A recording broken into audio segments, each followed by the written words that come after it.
Malegaon blast case में आज special NIA court ने अपना फैसला सुना दिया है। अदालत ने साध्वी प्रज्ञा सिंह ठाकुर समेत तमाम 7 मुलाजमीन को बरी कर दिया है। कोर्ट ने फैसले में कहा कि सबूतों की कमी के चलते किसी भी मुलजिम के खिलाफ इल्जाम साबित नहीं हो सके। वाज़े हो कि नासिक जिला के मुस्लिम अक्सरियत शहर मालेगांव में ये विस्फोट 29 सितंबर 2008 को हुआ था। उस वक्त नवरात्रि का मौका था और रमजान का महीना था। इस ब्लास्ट में 6 लोग हलाक हुए थे और 100 से ज्यादा जख्मी हुए थे।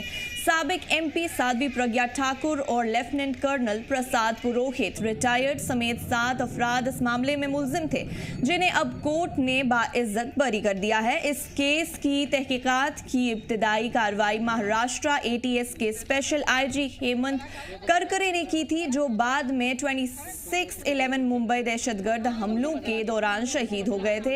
एटीएस ने इस मामले में 2009 में अपना चार्जशीट दाखिल किया था।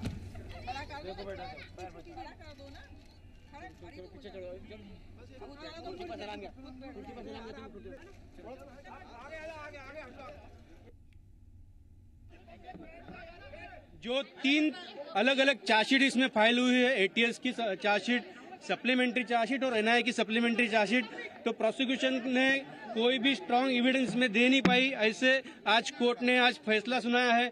कोर्ट ने यह सुनाया है कि डेफिनेटली प्रोसिक्यूशन जो ब्लास्ट है वो प्रूव कर पाई, जो डेथ हुई है वो प्रूव कर पाई, लेकिन जो 101 इंजर्ड बोले थे उतने नहीं, लेकिन 95 इंजर्ड हुए ये प्रूव कर पाई। और जो सेकंड इंसिडेंट ब्लास्ट के बाद हुआ था कि 15,000 का मॉब जमा हुआ था और बाद में जो इंसिडेंट हुआ था वो भी प्रोसिक्यूशन प्रूव कर पाई, यह कोर्ट ने कहा है।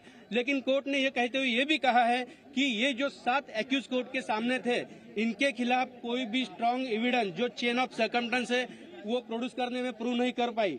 जो अभिनव भारत का जो कनेक्शन है, तो कोर्ट ने ये कहा कि अभिनव भारत का जो कनेक्शन प्रोसिक्यूशन ने जोड़ने की कोशिश किया है, तो अभिनव भारत जरूर था, उसके ऑफिस बेरर थे, लेकिन उसमें का कोई फंड यह टेरर एक्टिविटीज के लिए यूज किया है, ऐसा कोई प्रोसिक्यूशन प्रूव नहीं कर पाई, ऐसे कोर्ट ने कहा है।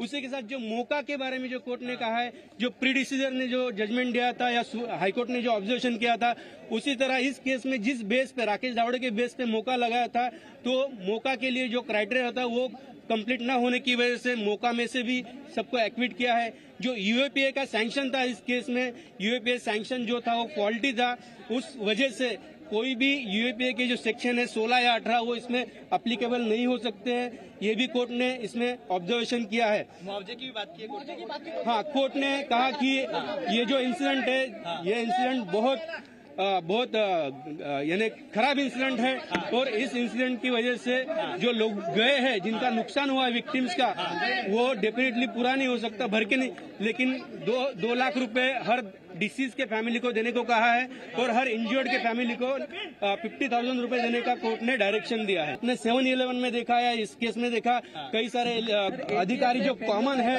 इस बारे में हमने पिटीशन भी फाइल की है, जो इतने साल हमारे सब लोगों के बर्बाद हुए हैं और उस वजह से अभी उस बारे में हम एक्शन लेंगे। कोर्ट ने यह भी कहा है कि जो एक एटीएस अधिकारी चतुर्वेदी के घर में आरडीएक्स प्लांट करते हुए देखा गया, उसके बारे में भी कोर्ट ने उसमें ऑब्जर्वेशन किया है और डिटेल इसमें जब जजमेंट आएगा तब और बात कर सकते हैं।